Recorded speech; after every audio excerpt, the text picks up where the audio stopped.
So this is going to be a lesson on the YouTube video on 1.5 free fall. Now this tutorial question is something I like to do for pretty much every year. Right? I already know students will always pick a certain option. So the tutorial question says, if you drop the textbook and a piece of paper at the same height, would they fall at the same rate? And what about if I place my piece of paper on top of the textbook? Why or why not? Right, so I did this in class, right? I did this in class, and it's pretty hard to do it right now. But I want you to think about it anyway, right? So most students would say like if we place a textbook and a piece of paper side by side at the same height, the textbook would drop faster, and that would be true. But what if I put the piece of paper on top of the textbook, right? So would that be true? Would the textbook drop at a faster rate than the piece of paper, or would they drop at the same rate? And here I'm making the very specific decision to say same rate. I want you to think about it, right? I have an answer before you do it yourself, and I want you to do it yourself. So find a folder or your notebook, right? A notebook is fine actually, or like a large enough rectangular object, a flat rectangular object, and put a piece of paper on it and see what happens, right? Put the piece of paper on top of your folder or your notebook or your textbook or anything that is rectangular, a solid rectangular shape, and see what happens. And I guarantee you that your textbook and the piece of paper will fall at the same rate. And why, right? Why does that happen? Why would a textbook and a piece of paper fall at the same rate if the piece of paper is on top of the textbook? And the answer is, right? The answer is because of air resistance.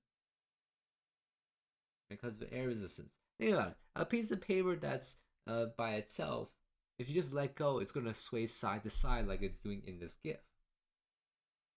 And a solid object like a boulder or a rock or a textbook is clearly gonna drop faster. But if you were to remove all your air, then all objects would drop at the same rate. Let's say you still don't believe me. Let's say you didn't do the demo correctly. Say you didn't do it correctly. Let's watch an actual video of that happening. And this is like a 4-minute video. I'm gonna skip some parts.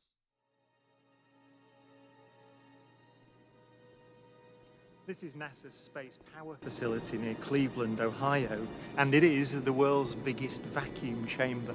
It's used to test spacecraft in the conditions of outer space, and it does that by pumping out the 30 tons of air in this chamber until there are about 2 grams left.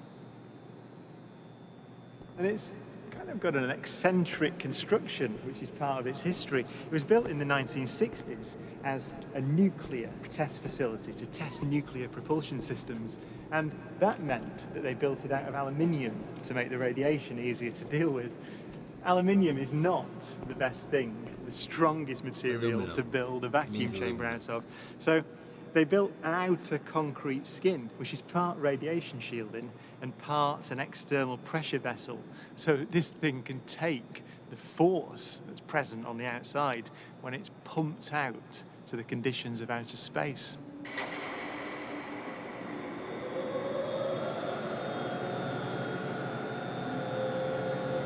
Galileo's experiment was simple. He took a heavy object and a light one and dropped them at the same time to see which fell fastest. And then it'll behave like you guys normally expect, right?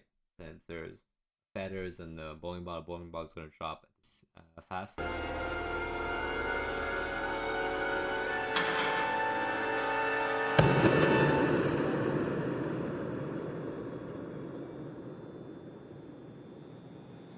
Now in this case, the feathers fell to the ground at a slower rate than the bowling ball because of air resistance.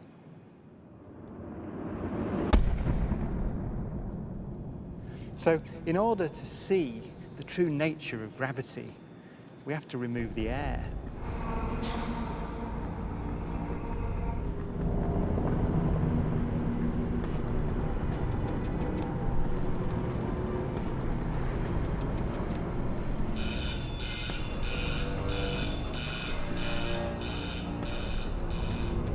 It takes 3 hours to pump out the 800,000 cubic feet of air from the chamber. Okay, we dropped 2 Militor in the last 30 minutes.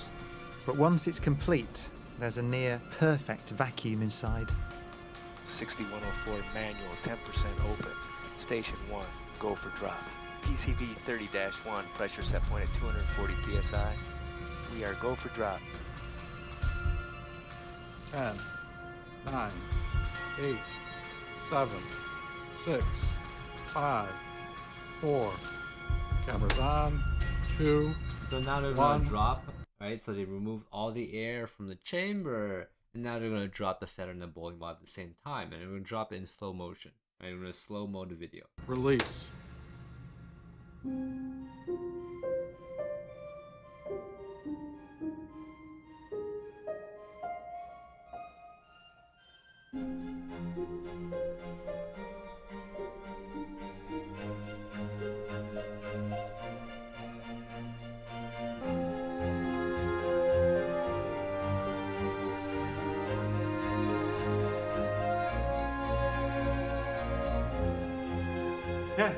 Exactly. Look at that. Exactly. They came down exactly the same.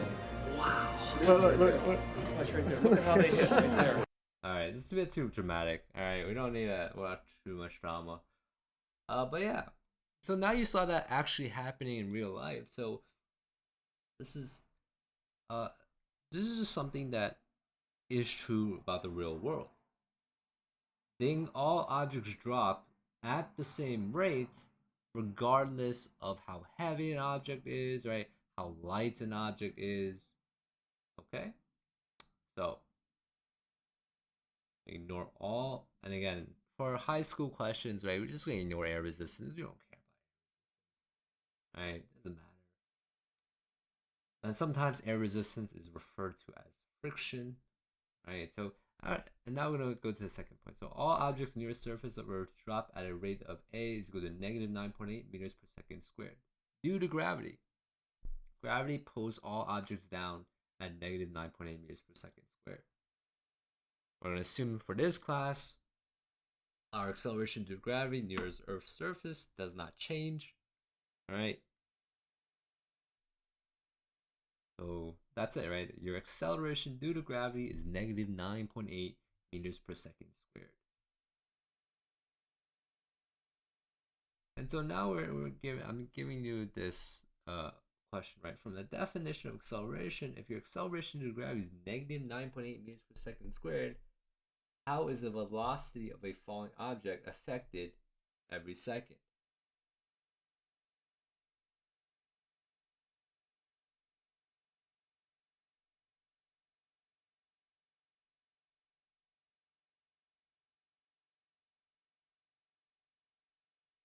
So think about this, right? Think about this. And actually let's click, see what the image, right? We're gonna click on the image. Look at this image right here. So if you think about it, right, so v is velocity, a is acceleration. If you look at the difference in velocities, right, if you look at the increase in velocity, the increase in velocity is by a set amount. A certain set amount of negative 9.8 each time. So each second, your velocity increases by negative 9.8 meters per second squared. Negative 9.8 meters per second. Your acceleration is negative 9.8 meters per second squared. But your velocity increases by negative 9.8 each second, because your acceleration is this number. Give you another example, right? So let's say my acceleration is negative 20 meters per second. And at a time of 0, my velocity is 0. time of 1 second, my velocity is, well, because my acceleration is negative 20 meters per second, my velocity increased by negative 20 meters per second. And the next second, right, every other second, I'm going to get 20 more meters per second, right? My velocity increases by the amount of acceleration I have. So at 3 seconds, my velocity now is 60 meters per second. So hopefully you get some sort of idea now of how acceleration works, right? So make sure to copy this down in your notes. Hopefully you've been copying all your notes down, right? You've been taking time to pause the video to copy down notes, or you've taken a look at the slides. And so essentially the acceleration is meters per second squared, which is essentially meters per second per second. And so the definition here, right? The definition is your acceleration tells you how many meters per second your velocity changes per second.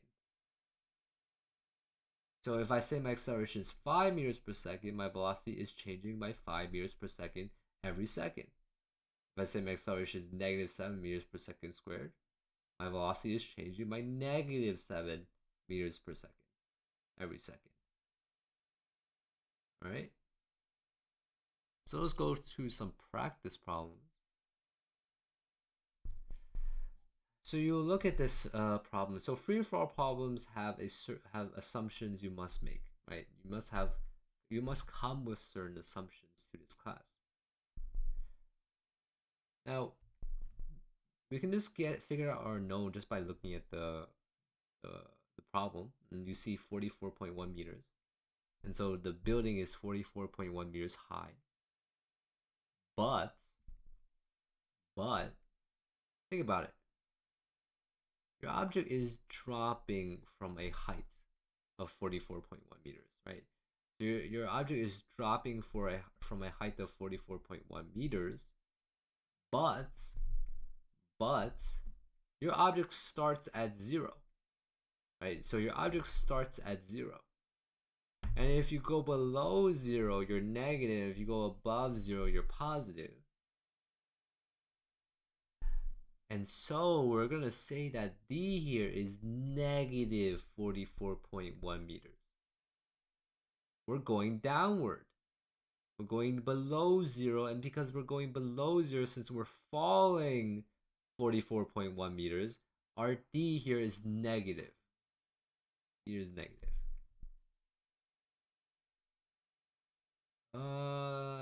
Now, because also the object is dropping, we can assume that gravity is pulling on the object. And so this is true on Earth only. Since the problem doesn't state otherwise, we are on Earth. So if your ball is dropping here, we can assume that my acceleration due to gravity pulling the ball down to Earth is negative 9.8 meters per second squared.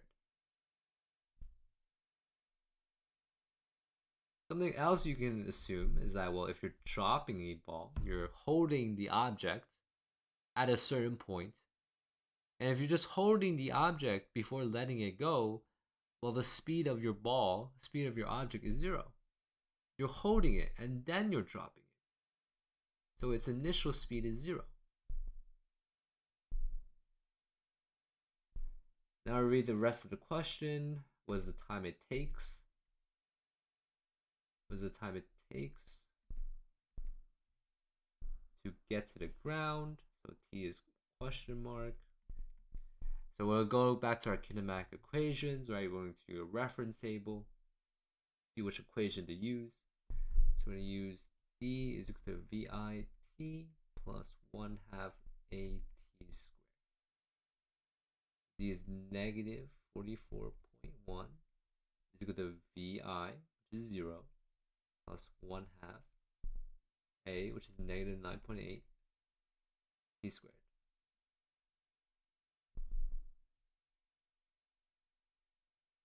Right? So the 0 is insignificant, so 1/2 times negative 9.8 gives you negative 4.9 T t squared. We're going to divide by negative 4.9.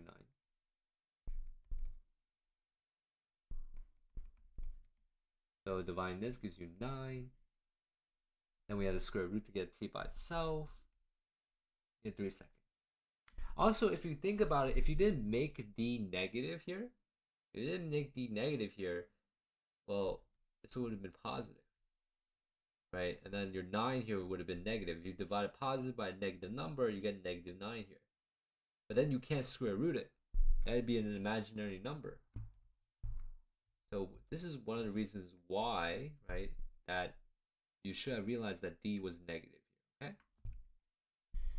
All right, let's move on. So it took 3 seconds for the object to drop to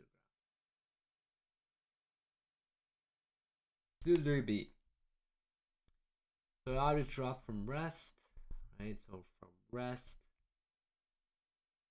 All right, so basically we can assume vi is 0. Hits the ground with a speed of 20 meters per second, right? So you see meters per second, that's a velocity measurement. So v final is 20 meters per second. What is the distance the object travels?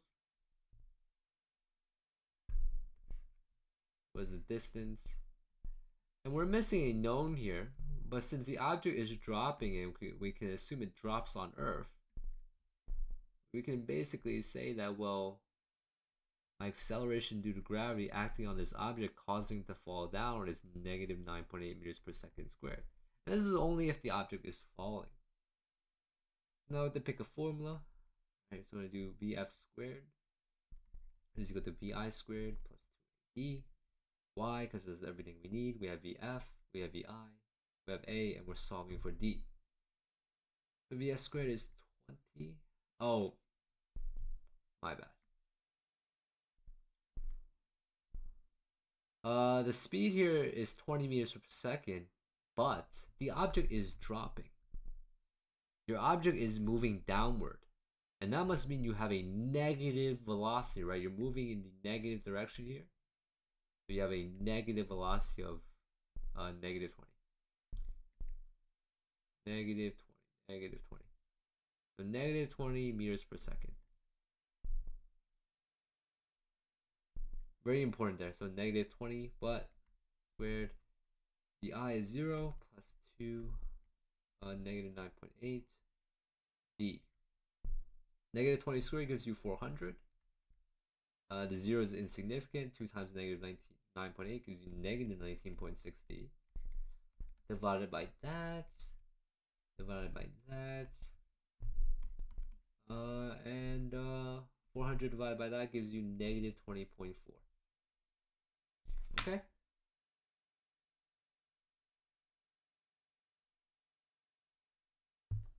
Okay. Okay.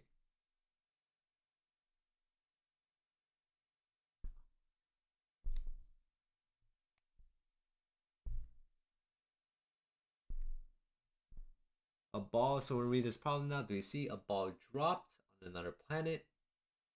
So a ball dropped, and since the problem doesn't say otherwise, you can basically assume that your initial velocity is 0. Dropped on another planet. Also, because it says another planet now, right? It says another planet. You cannot assume this is Earth, which means you cannot use your acceleration due to gravity on Earth. Not possible. Right? You can't use that. Alright, so it hits the ground with a speed of 48 meters per second. So that's your final velocity. Right? You see meters per second. And then if you took the ball 8 seconds, it hit the ground, what is acceleration due to gravity on this planet? What is acceleration due to gravity? So what is A? So we want to find out what our acceleration due to gravity is. We're going to use this formula, right? So that's everything we need. 48 is equal to VI 0 plus A 8. Also, there's also something else I forgot here. Actually, I keep making the same mistake. Your your object is going downward, which means you must have a negative velocity, right? So your velocity is negative 48 meters per second because your object is moving down. You have a downward velocity. So negative 48 there. Keep forgetting. Negative 48. Negative 48 is equal to 8a. So you get negative 6 meters per second squared. Alright. And that's your acceleration due to gravity, which makes sense because gravity is pulling you down. Right? So that's that. That's free fall.